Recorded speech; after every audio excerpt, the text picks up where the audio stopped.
1956. In the history of American pickup trucks, the 1950s were a turning point. For decades, pickups had one simple mission: work.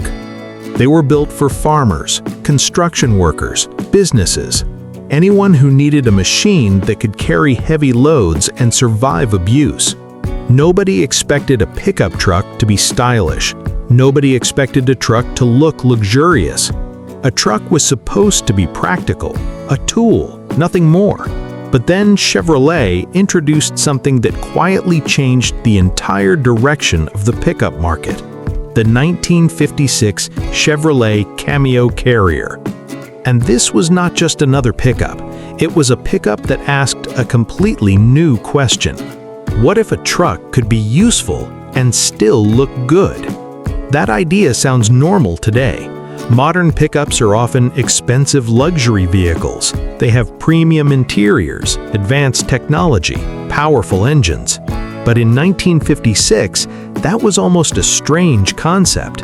A luxury pickup was something most people had never considered. And the Cameo Carrier was one of the first vehicles to prove it could work. The story begins with Chevrolet's Task Force truck generation. These trucks were already a major styling change compared with older pickups. They had smoother lines, more modern designs, a more comfortable driving environment. But the Cameo took that idea much further. It was not just a work truck with nicer options. It was designed to look special. And the biggest visual change was in the bed. Traditional pickups had simple steel rear fenders that clearly separated the cargo area from the cab. They looked functional, industrial, like they were built only for carrying things. The Cameo changed that. Instead of traditional steel bedsides, Chevrolet used fiberglass rear panels that created a much smoother transition from the cab to the cargo box. The result was completely different. The truck looked cleaner, more elegant, almost like the rear section belonged to a passenger car rather than a work vehicle. And that was revolutionary, because suddenly a pickup truck did not look like a machine that belonged only on a farm. It looked like something you could drive to dinner, something you could own because you liked it, not just because you needed it. The design was carefully created to feel more premium. The exterior had a polished appearance. The interior was upgraded compared with normal pickups. The cabin felt more comfortable and refined. The whole vehicle had a personality. And that personality was the beginning of something that would later become huge: the lifestyle pickup. Today, many truck buyers choose vehicles based on comfort, appearance, and status, but the Cameo Carrier was doing that decades earlier. However, Chevrolet did not forget the truck's original purpose. Underneath the imperial appearance was still a real pickup. It was not just a show vehicle. It could work. It offered strong engines, including Chevrolet's famous V8 options. And that combination was important, because the Cameo was not trying to replace the idea of a truck. It was trying to expand it. It said, a truck can be practical, but it can also be attractive. A truck can haul cargo, but it does not have to look like a basic tool. And that was a completely new philosophy. But there was one major obstacle. The market was not fully ready. Because in the 1950s, many truck buyers were still very traditional. They did not want to pay extra for appearance. They cared about durability. They cared about capability. They cared about whether the truck could do the job. A stylish bed was interesting, but was it necessary? That question limited the Cameo's success. The truck was more expensive than a normal pickup, and convincing customers to spend more money on a vehicle they considered purely functional was difficult. A farmer might look at the Cameo and think, why pay extra for something that still has to do the same work? And that was the challenge.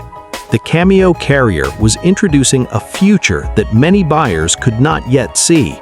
It was ahead of customer expectations, because years later, people would absolutely be willing to pay extra for exactly this type of truck. But in 1956, the idea was still unusual. Sales remained limited. The Cameo Carrier never became a mainstream success like Chevrolet's regular pickups, but its influence was much bigger than its sales numbers. Because it changed the conversation. It proved that a pickup truck could have style. It proved that utility and appearance did not have to be opposites. And that idea completely transformed the industry. Look at modern trucks today. High-end trims, luxury interiors, special editions, premium materials, performance versions. Many modern pickups are more expensive and more luxurious than cars from previous generations. And the foundation of that thinking goes back to experiments like the Cameo Carrier.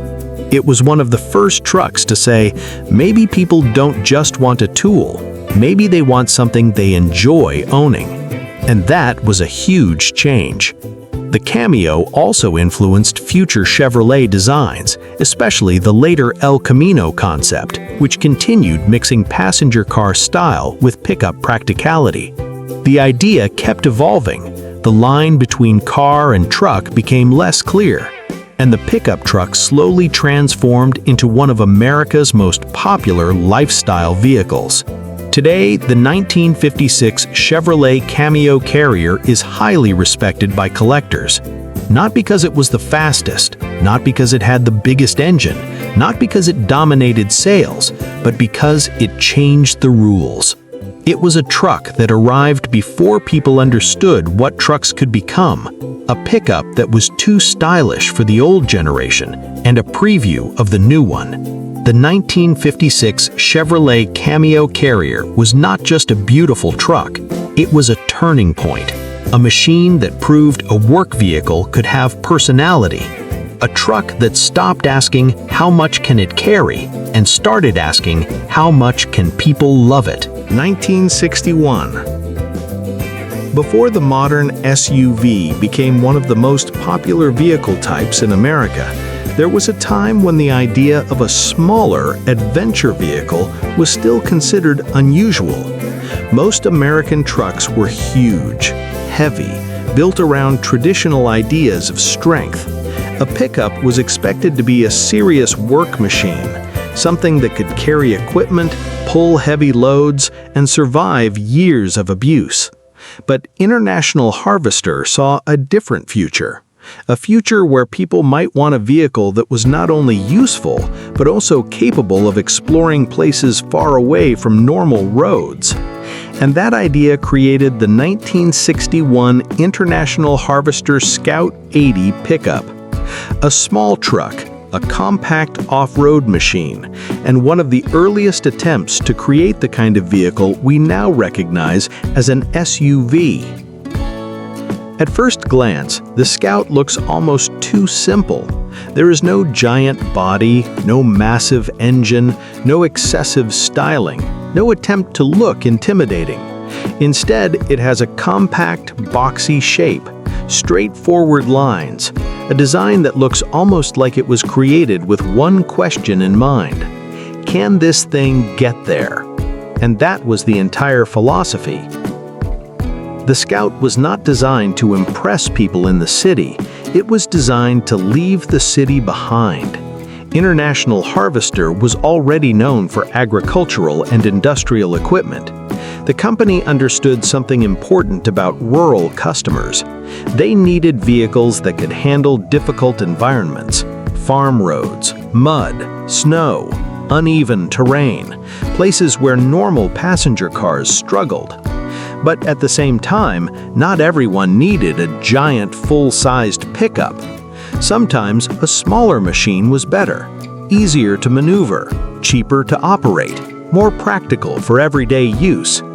The Scout was created to fill that gap, and the pickup version made the concept even more interesting because it combined two ideas that were still uncommon together: a compact truck bed and serious off-road ability. The result was a vehicle that looked like a miniature workhorse. Compared with full-sized pickups from Ford Motor Company or General Motors, the Scout looked tiny, almost like a scaled-down version of a traditional truck. But that smaller size was actually one of its advantages. The shorter body helped it move through tight trails, the lighter weight helped it deal with difficult terrain, and the simple construction made it easier to repair. It was not trying to be a luxury vehicle. It was not trying to be fast. It was trying to be useful, and that honesty became one of its biggest strengths. The Scout 80 used a four-cylinder engine, which might seem underpowered compared with the large V8 engines popular in American vehicles at the time. But the Scout was not about horsepower, it was about capability. A big engine is not always the answer when the vehicle is small and lightweight. The Scout could go places where larger trucks struggled simply because it was compact. It could squeeze through narrow paths, it could handle rough terrain, it could be used in places where a massive pickup would feel awkward. That made it popular among farmers, hunters, outdoorsmen, and people who needed something practical. But there was a major challenge. International Harvester was not one of the giant automotive companies. It did not have the same marketing power, dealer network, or manufacturing scale as the biggest American manufacturers. That meant the Scout never received the same attention from vehicles from larger companies. Many people simply did not know it existed, and that limited its popularity. Another reason so few survive today is because Scouts were not treated as collectible vehicles when they were new. They were tools. Owners used them hard. They drove them through mud. They took them off-road. They worked them on farms. They exposed them to harsh conditions. Many were modified. Many rusted away. Many simply disappeared after years of hard use, which makes surviving examples much harder to find. A clean Scout today is not just an old truck. It is a survivor, a piece of a time when manufacturers were experimenting with what a utility vehicle could become. Because the Scout 80 pickup was not just a smaller truck, it was an early preview of a completely new market. The idea that a vehicle could combine the usefulness of a pickup, the toughness of an off-road machine, and the convenience of a smaller body. Decades later, that formula would become incredibly popular. Modern SUVs and adventure trucks follow many of the same ideas: compact size, four-wheel drive, flexible cargo space, outdoor-focused design. The Scout was one of the vehicles that helped create that philosophy. And while it wasn't perfect, it was influential. It proved that capability did not always require massive size. It proved that a smaller truck could still be serious. And it showed that adventure vehicles did not have to be giant machines. The 1961 International Harvester Scout 80 pickup remains important because it was built before the market fully understood what it was looking for. It was too small for traditional truck buyers, too truck-like for car buyers, too different for a conservative market. But that difference is exactly what made it special. A compact pickup, a rugged explorer, a vehicle that looked simple because it had nothing to prove. And maybe that was the Scout's greatest strength. It didn't try to be everything. It just tried to go anywhere. 1978. The late 1970s were a strange time for American performance vehicles. The legendary muscle car era was fading. The giant V8 monsters of the 1960s were disappearing. New emissions rules, fuel concerns, and changing regulations were forcing manufacturers to rethink what performance meant. Cars that once dominated the streets were becoming slower. Engines were being restricted. Power was becoming harder to find. And just when everyone thought the era of wild American performance was ending, a pickup truck appeared. A bright red pickup truck with huge exhaust pipes sticking out behind the cab. A truck that looked almost like a cartoon hot rod. The 1978 Dodge Lil Red Express truck. And the strangest thing about it? It was not just a styling exercise. It was actually fast. Really fast. Fast enough to embarrass vehicles that were supposed to be the real performance machines. And that is why the Lil Red Express became one of the most unforgettable pickups in American automotive history. Because it broke one of the oldest rules in the car world. A truck was not supposed to be exciting. A truck was supposed to work. It carried equipment. It hauled materials. It helped people get jobs done. It was a tool, not a toy. But Dodge decided to create something completely different. The idea came from the Dodge D-Series pickup platform, a normal truck foundation. But Chrysler engineers realized something interesting. Pickup trucks were facing different rules than passenger cars, and that created an unusual opportunity. While many cars were losing performance, a truck could still receive a stronger setup. So Dodge took the basic pickup formula and turned it into something much more aggressive. The first thing everyone noticed was the appearance. The name Lil Red Express was not subtle. This truck wanted attention. The bright red paint made it impossible to ignore. The gold graphics added a custom street machine feeling. But the most famous feature was the exhaust. Two vertical chrome exhaust stacks rose behind the cab, inspired by big Trig trucks. They made the pickup look like a miniature semi-truck. It was ridiculous, it was dramatic, and it was exactly what made people stop and look. At a time when many vehicles were becoming more conservative, the Lil Red Express looked rebellious, like a vehicle from a different era. But the real surprise was not the styling. It was the performance. Under the hood was a 360 cubic inch V8, and this was not just a normal truck engine. It was tuned to deliver serious power. The lightweight pickup body helped it even more, because unlike a heavy muscle car, the Lil Red Express did not have to move as much weight. The result was a machine that could launch hard and accelerate much faster than people expected. Many drivers saw the red pickup and assumed it was just a fun-looking truck, a showpiece, something built for appearance. Then the light turned green, and the joke was over. The truck moved. Fast. Very fast.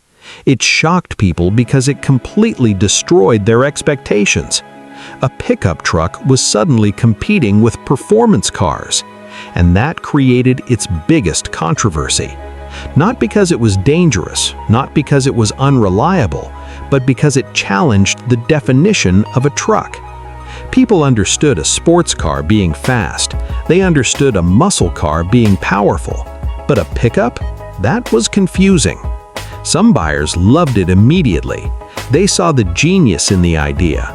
A truck that could work during the day and have fun at night. A vehicle that combined practicality with personality. It was the perfect expression of the American idea that one vehicle could do everything. But others did not understand the purpose. Why build a fast truck? Why spend money on performance features instead of towing ability or payload capacity? And that question followed the Lil Red Express throughout its short life. The truck also arrived at a difficult moment. The automotive world was changing rapidly. The fuel crisis had changed buyer priorities. Insurance companies were cautious about high-performance vehicles. Regulations were becoming stricter. The era of easy horsepower was ending.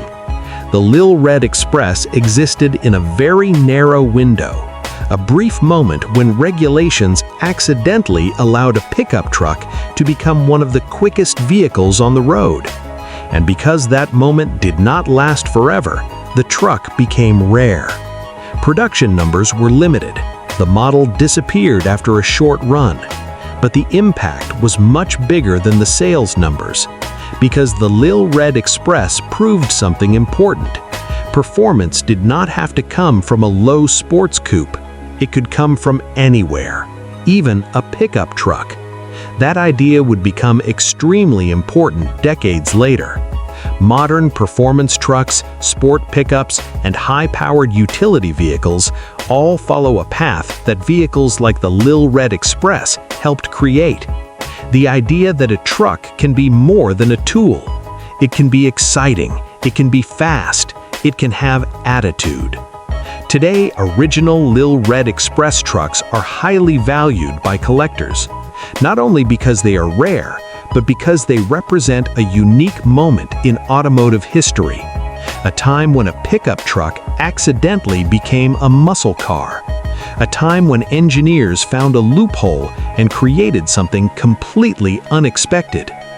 The 1978 Dodge Lil Red Express truck was not the biggest truck, it was not the most practical, it was not built for everyone, but it had something many vehicles never achieve: a personality.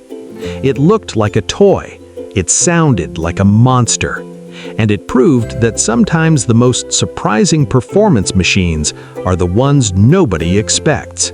A truck that was underestimated until it left everyone behind. 1958. By the late 1950s, General Motors is deep inside a period of experimentation where styling, body construction, and vehicle purpose are all being reevaluated at the same time. This is an era when American automotive design is not just evolving, it is stretching in multiple directions at once. Sedans are becoming longer and more dramatic. Pickups are becoming more refined. Commercial vehicles are being reconsidered as potential consumer products. And in that environment, GMC begins to explore a concept that does not fully belong to any established category: the 1958 GMC Suburban Carrier pickup. At first sight, it immediately creates a sense of uncertainty because there is no obvious reference point for what you are looking at. It is not a pure pickup truck in the traditional sense. It is not a standard panel van. It is not a station wagon. It is something that borrows elements from all of them and merges them into a single utility-focused machine. And that is exactly why it feels strange, even by the standards of the late 1950s. The body is long and box-like, with proportions that prioritize cargo volume and enclosed utility space over the clean separation between cab and bed that defines traditional pickups. Instead of a clearly defined open cargo bed, the design leans toward a more enclosed, continuous body structure. This creates a silhouette that feels more like a commercial delivery vehicle than a personal pickup truck. And yet, it is not fully committed to that identity either, because the vehicle still carries pickup DNA. A forward cab position, a utility-first layout, a chassis intended for hauling and work duties. But the blending of these concepts creates something that is difficult for buyers to categorize immediately. And in the automotive market, categorization is extremely important. In 1958, most buyers do not shop for experimental hybrid utility platforms. They shop for trucks, vans, or passenger cars. Clear definitions, clear expectations, clear purposes. The Suburban Carrier challenges that clarity, because when someone first sees it, the immediate question is not about horsepower or payload, it is about identity. What exactly is this supposed to be? A work truck for tradesmen? A delivery vehicle for businesses? A multi-purpose fleet platform? Or something in between all of those roles? And that ambiguity becomes one of its biggest obstacles, because while versatility sounds like a strength in theory, in practice it can create hesitation. A vehicle that tries to do too many things can sometimes feel like it does not fully belong anywhere, and that perception matters more than engineering intent. From a design standpoint, General Motors was exploring a very forward-thinking idea. Instead of producing highly specialized vehicles for each use case, could a single platform serve multiple roles more efficiently?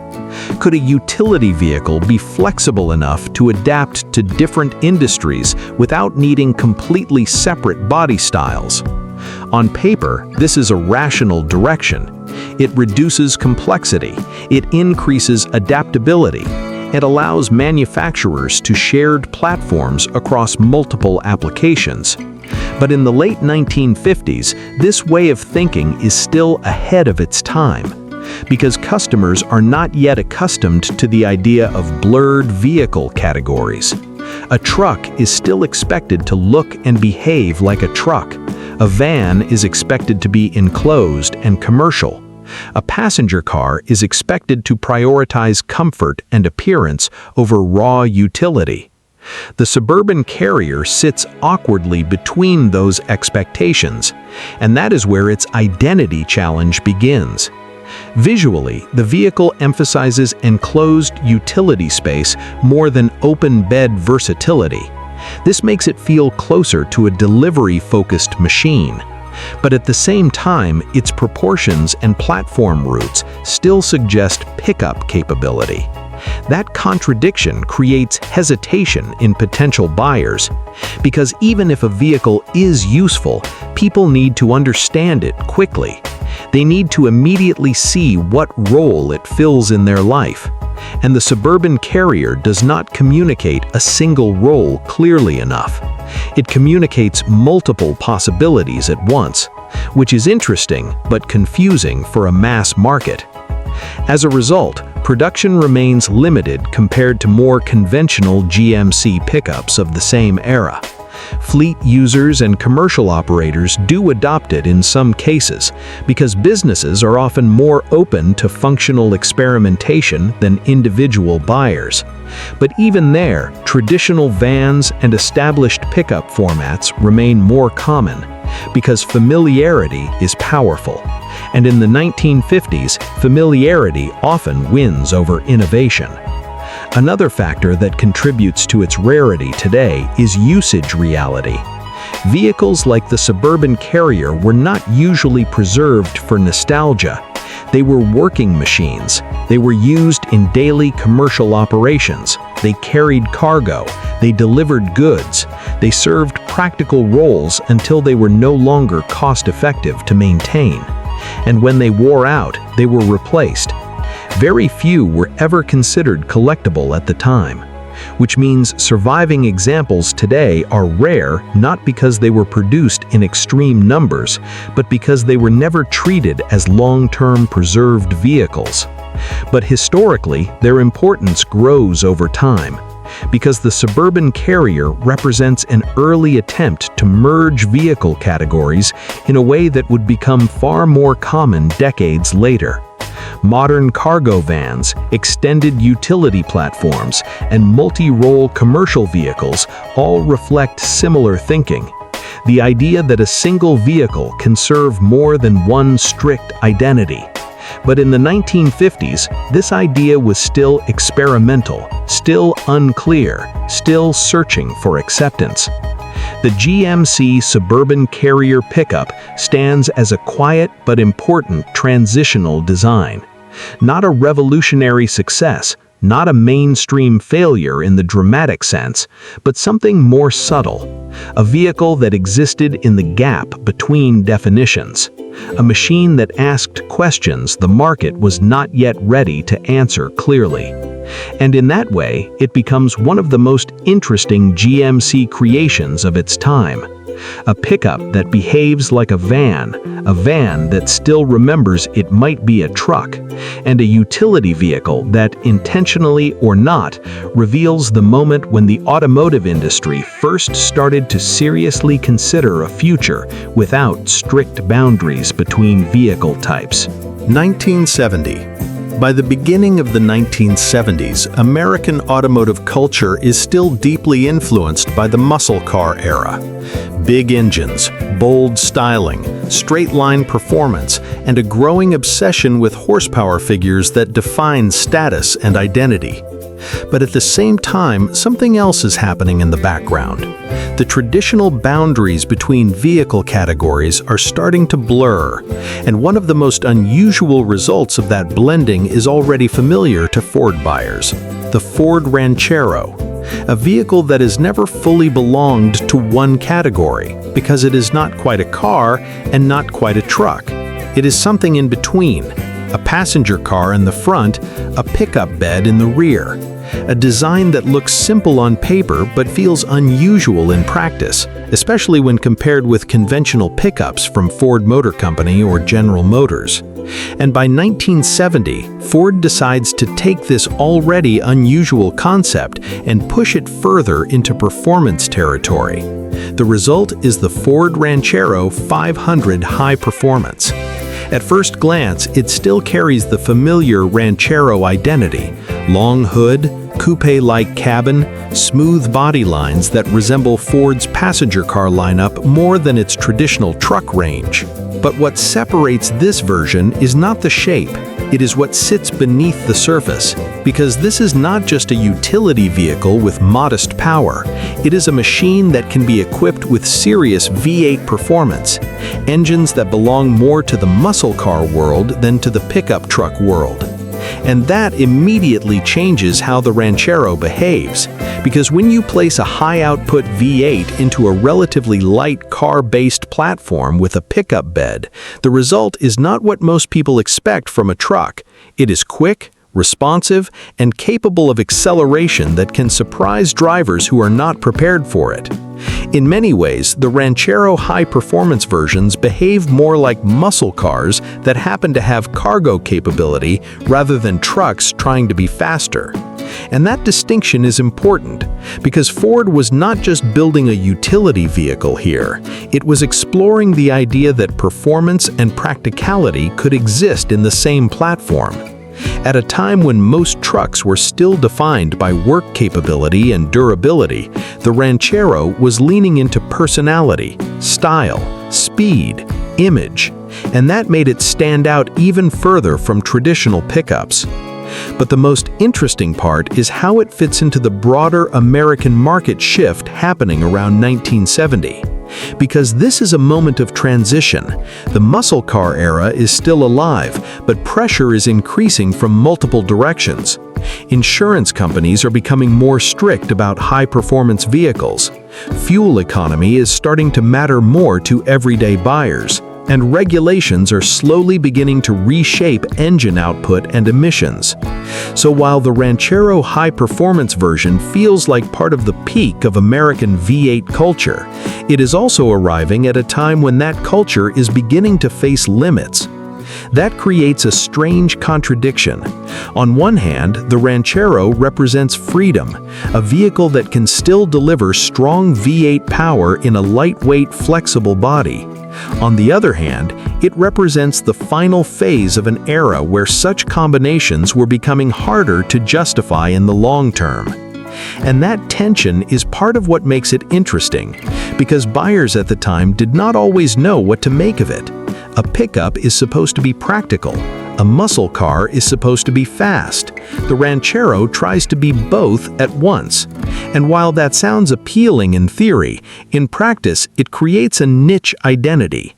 Some buyers loved it immediately. They saw it as the perfect blend of utility and performance, a vehicle that could go fast on the weekend and still carry cargo when needed. But others saw it as unnecessary complexity. Why combine performance with a pickup bed when each category already had its own clear purpose? That question limited how broadly it was embraced, and over time, as the market shifted toward more defined vehicle roles, the Ranchero began to feel even more unusual. Not obsolete, but increasingly specialized.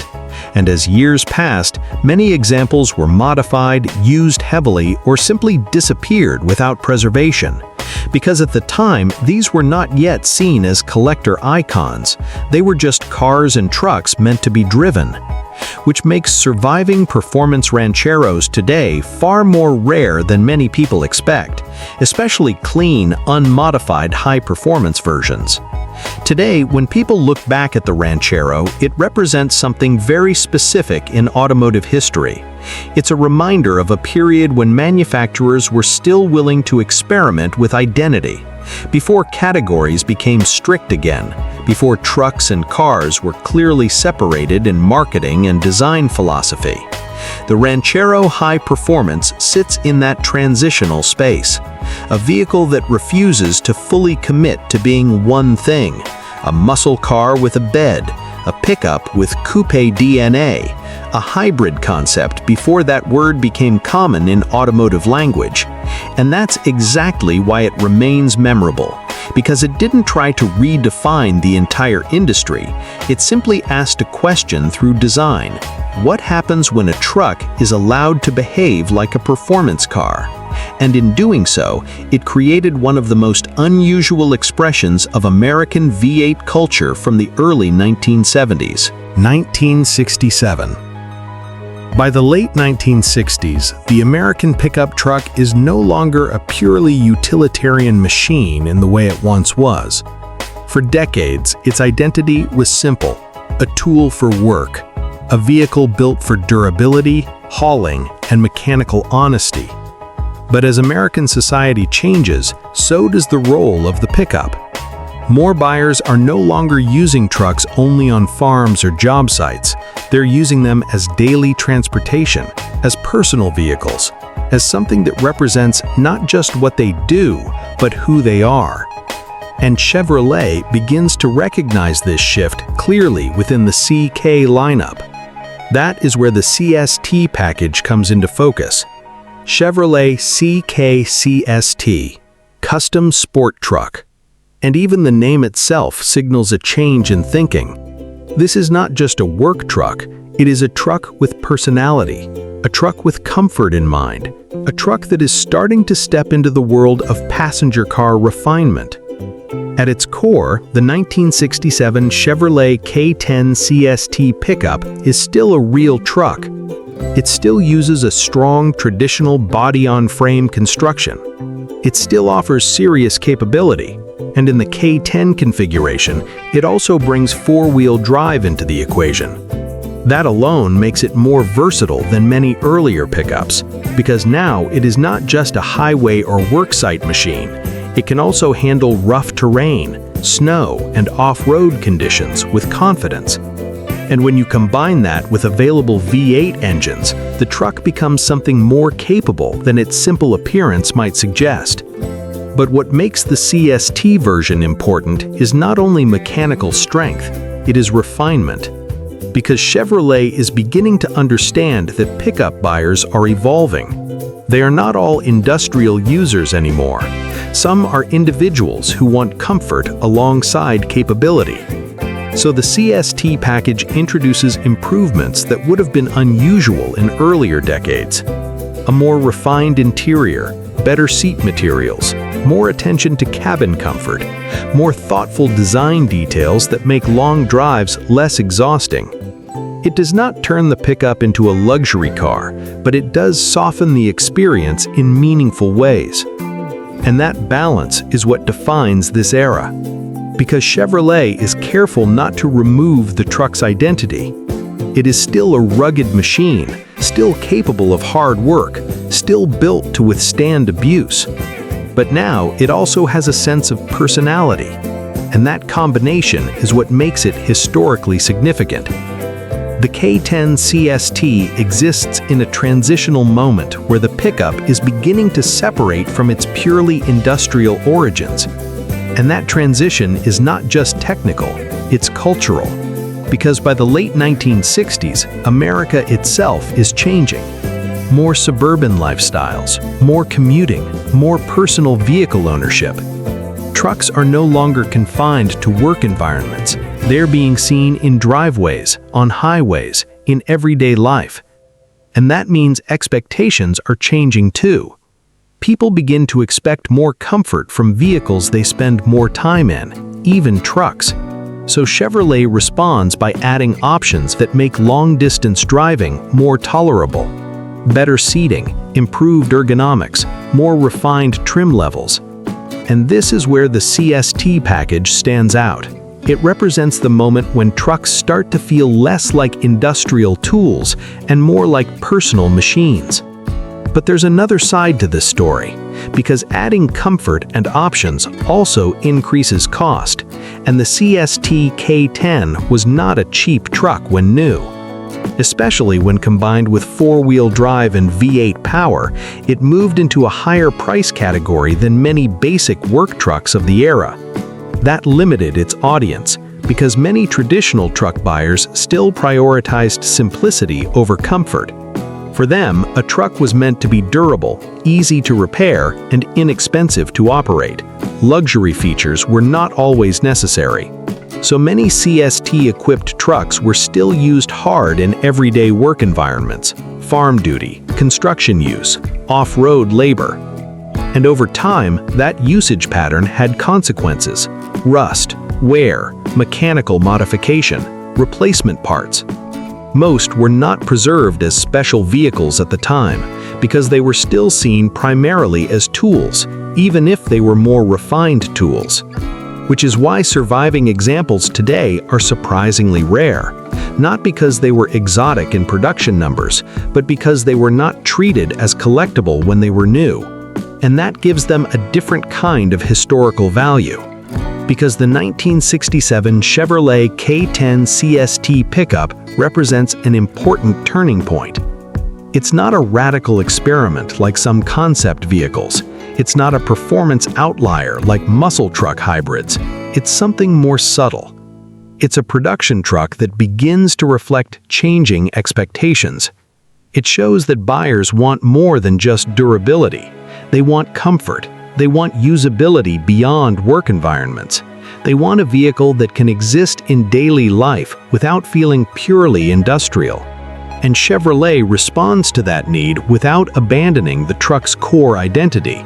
So the CST K10 becomes a bridge between old-school work trucks and modern pickups that blend capability with comfort and lifestyle appeal.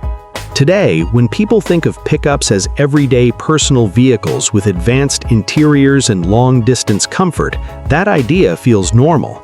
But in 1967, it was still emerging, still experimental in mindset.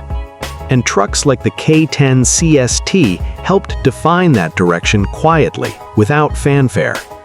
It didn't try to revolutionize the industry, it simply adjusted the formula: a stronger truck, a more comfortable cabin, a more versatile identity. And in doing so, it became part of the slow transformation that turned pickups from purely functional machines into some of the most widely used personal vehicles in America. 1989. By the end of the 1980s, the American pickup market is no longer simple or predictable.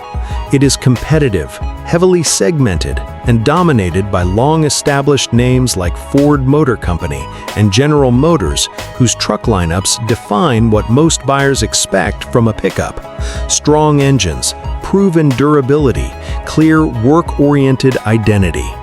In that environment, smaller manufacturers have a difficult time breaking through, especially when trying to enter a segment that is already saturated with trusted models. But Jeep attempts something unusual. A brand known primarily for rugged off-road vehicles decides to seriously enter the pickup truck space. And that decision produces one of the more overlooked but interesting trucks of its era, the Jeep Comanche. At its core, the Comanche is already different from traditional pickups of the time. It is based on Jeep's compact SUV platform philosophy, rather than a full-size truck architecture. That alone gives it a unique character, because while most pickups in 1989 are still relatively large body-on-frame machines, the Comanche feels more compact, more nimble, and more closely tied to Jeep's off-road heritage. It carries the DNA of vehicles designed for trails, mountains, and difficult terrain rather than just highway hauling, and that influences how it behaves and how it is perceived. But Jeep does not stop at the base model. To make the Comanche more appealing in a performance and lifestyle sense, they introduce special packages. One of the most notable is the Eliminator package, and the name itself already signals intent. This is not a quiet work truck trim. It is meant to stand out. The Eliminator package adds visual aggression, sport-oriented styling cues, upgraded suspension tuning, and a stronger emphasis on personality rather than purely utilitarian function. It is designed to give the Comanche a more expressive identity within the compact pickup segment, something that feels less like a basic tool and more like a vehicle with attitude. And that attitude matters, because by the late 1980s, compact pickups are no longer niche experiments. They are a real market segment.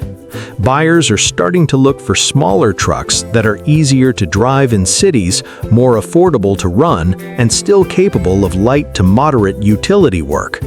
The Comanche fits into that space well on paper.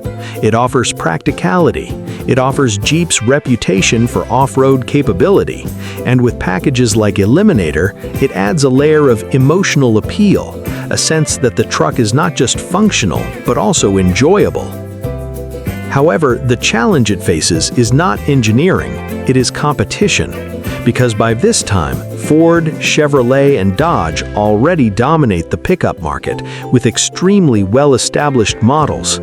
Their trucks have strong dealer networks, deep brand loyalty, and decades of refinement in both full-size and compact segments. So even though the Comanche is capable and well-designed, it is fighting for attention in a crowded and highly competitive field, and that makes market penetration difficult. Another important factor is identity, because Jeep is still strongly associated with off-road utility and SUV-style vehicles. When customers think of Jeep, they think of rugged exploration, not necessarily pickup trucks. So the Comanche exists in a slightly unusual position. It is a pickup truck wearing a Jeep identity. And while that combination is interesting, it is not always enough to convince traditional pickup buyers to switch brands. As a result, production numbers remain relatively modest compared to major competitors. It is not a failure in engineering, it is more a case of limited market overlap. And over time, many Comanches are simply used as intended, as real working vehicles. They are driven, loaded, taken off-road, used until they are no longer economical to maintain.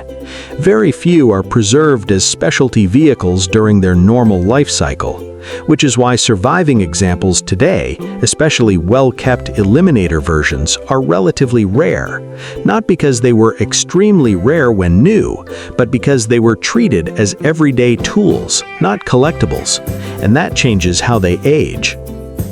Today, enthusiasts see the Comanche Eliminator differently. It is no longer just a compact pickup from a discontinued Jeep experiment.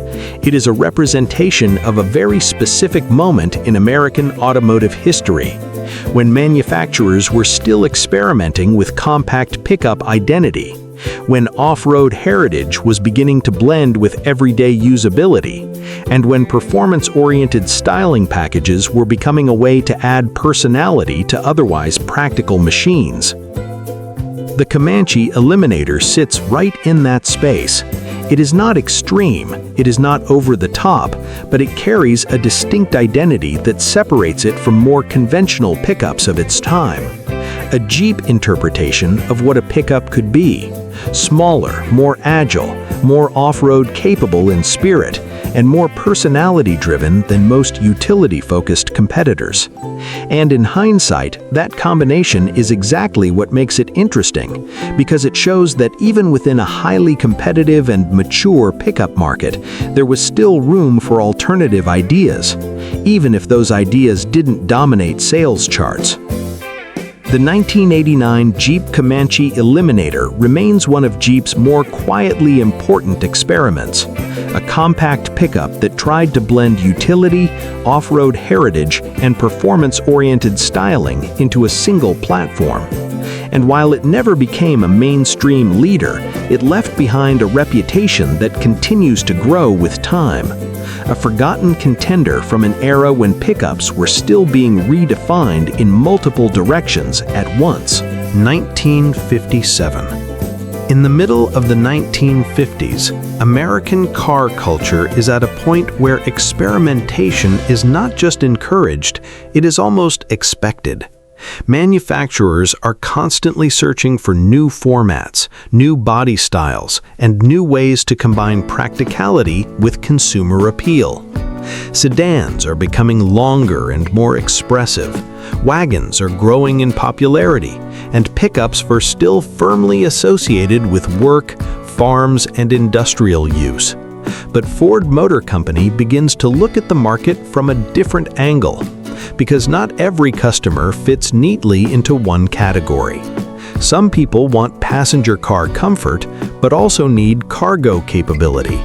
Not heavy-duty hauling, not construction-level durability, just occasional utility. And that idea leads to one of the most unusual production vehicles of its time, the 1957 Ford Ranchero.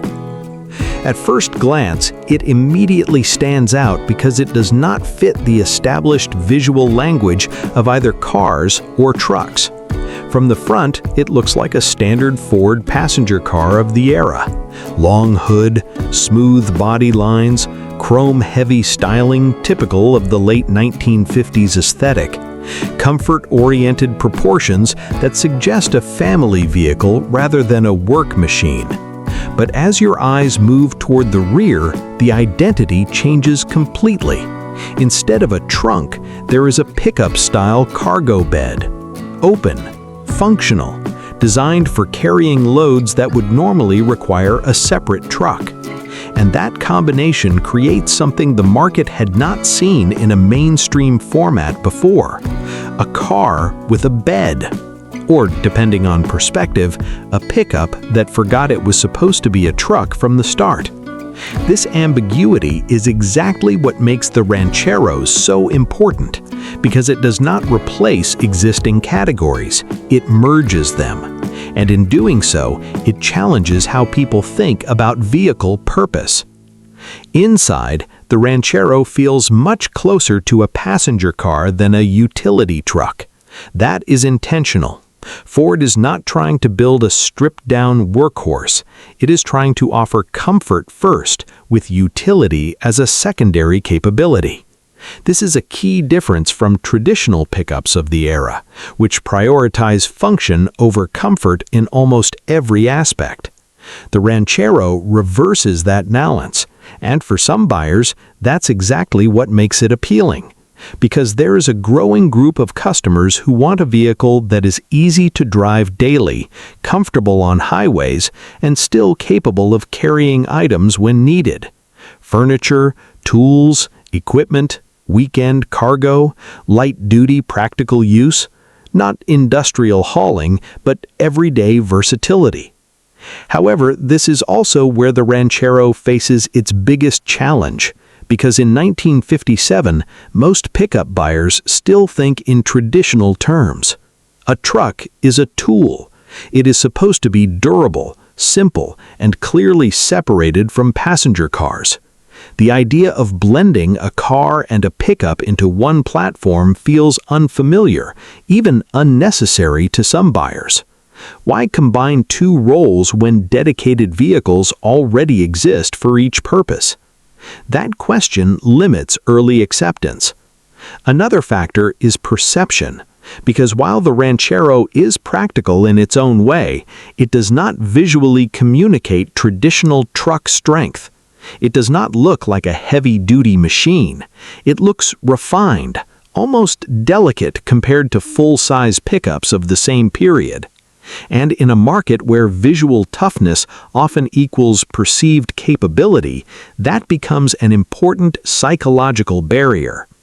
Still, the concept is undeniably innovative, because Ford is not just building a novelty vehicle, it's exploring a completely new category of transportation, one that prioritizes lifestyle flexibility over strict industrial identity.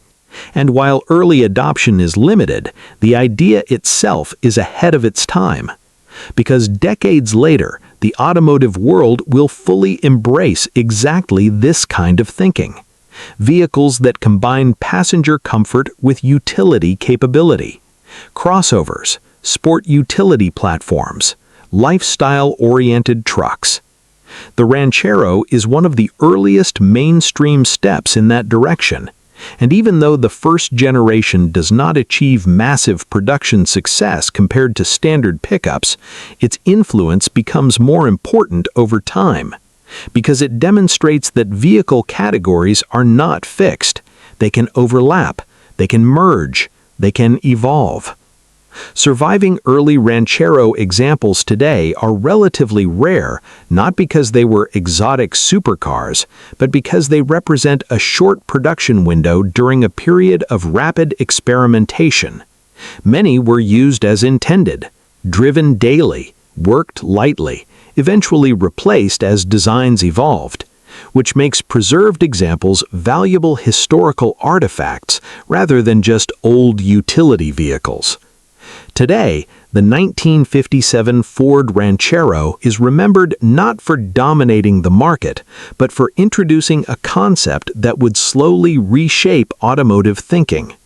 It was a car that could carry cargo, a truck that could carry passengers in comfort, and a design that quietly suggested that the future of vehicles might not be as divided as people once thought. A simple idea, but one that would eventually grow into one of the most important shifts in automotive history.